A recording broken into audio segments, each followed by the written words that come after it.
aynu doc kale ka istaagno dalalka ugu dhaqaalaha badan adduunka qaarkood oo aynu doorkan eegayno mushaharka shaqaalaha gudaha wadamadaasi qaataan oo la wariyay inay yihiin kuwa bixiya mushaharka adduunkeena ugu qaalisan.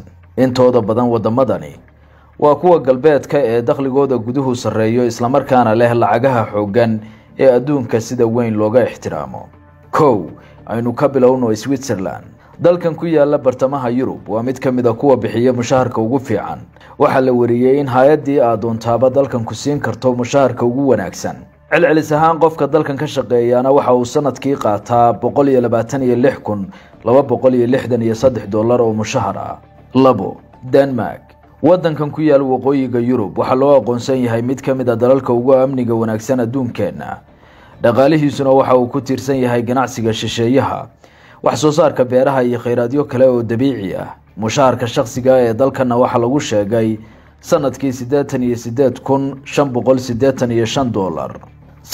Australia. kana waa mid kamid ah kuwa dhaqaalahoodu xasilnoon yahay isla markaana dadkiisu qaataan mushaharka xoogan.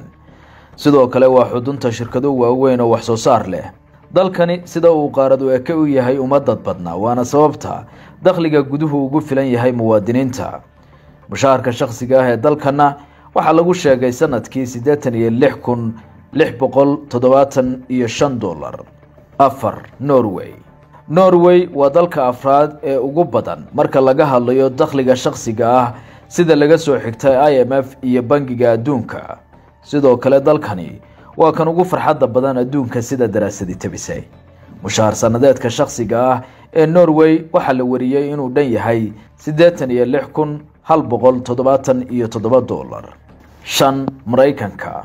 Mareykanku waa dalka saddexaad ee adduunka ugu weyn iyo dalka saddexaad ee adduunka ugu dadka badan. 25% ayaana la sheegaa in dalkani tirsado dakhliga gudaha ama waxa GDP-ga loo yaqaano marka adduunka intiisa kale la barbar dhigo. ogowna lacagtiisu waa mid kamid ah kuwa adduunka ugu xoogan. mushahar sanadeedka shakhsiga ah ee wadankan waxa la wariyay inuu dhan yahay $82,252. Luxembourg. dalyarahan ku yaal galbeedka Yurub waxa la sheegay inuu kamid yahay kuwa ugu dakhli gudeedka badan adduunka. tirada guud ee dadka dalkan waxa lagu qiyaasaa in ka yar 600,000 oo qof. kala barna waa ajaanib aan u dhalan wadankaas. mushaharka sanadka ee shakhsiga wadankana waa $88,628. Belgium. kana waa dal kale oo Yurub ah ka oo nidaam mushahar oo xoogan leh. Belgium waxay sidoo kale safka hore kaga jirtaa dalalka adduunka ugu nabadda fiican. mushahar sanadeedka shakhsiga ah ee wadankana waa $7,110. Iceland. jasiiradan ku taal bartamaha galbeed ee badweynta Atlantigu waa mid kamid ah wadamada bixiya mushaharka ugu fiican. tirada dadka Iceland waa in ka yar 400,000 oo qof, waxaana taasi ka dhigaysaa dalka ugu dadka yar qaaradda Yurub.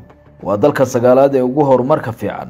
mushaharka shakhsiga ahna sanadkii dalkan waa $59,556.